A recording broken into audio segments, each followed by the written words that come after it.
Hello বন্ধুরা, সবাই কেমন আছেন? তো আশা করি সবাই ভালো আছেন। আলহামদুলিল্লাহ, আপনাদের দোয়ায় এবং ভালোবাসায় আমিও ভালো আছি। তো আজকে দুপুরের খাবার হচ্ছে বেগুন ভাজা এবং জাটকা মাছ ভাজা। তো প্রথমে জাটকা মাছের মধ্যে নুন, হলুদ এবং পরিমাণ মতো মরিচের গুঁড়া দিয়ে ভালোভাবে হাত দিয়ে মেখে একটা কড়াইতে তেল গরম করে তো একটা একটা করে মাছগুলো দিয়ে দিব। যখন নিচ দিয়ে মাছটা ভালোভাবে ভাজা হয়ে যাবে তখন একটা একটা করে উল্টে পাল্টে নিব। তো বন্ধুরা, আজকে অনেক কাজের চাপ ছিল, তো তার জন্য আর বেশি কিছু করলাম না। দুপুরে খাবার বেগুন ভাজা এবং জাটকা মাছ ভাজা।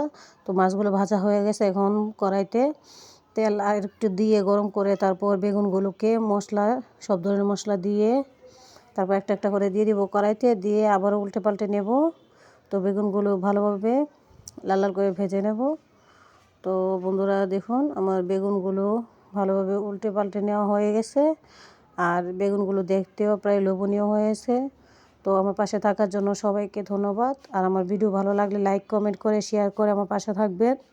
তো বন্ধুরা দেখুন, আমার বেগুন ভাজা এবং জাটকা মাছ ভাজা। তো ধন্যবাদ সবাইকে।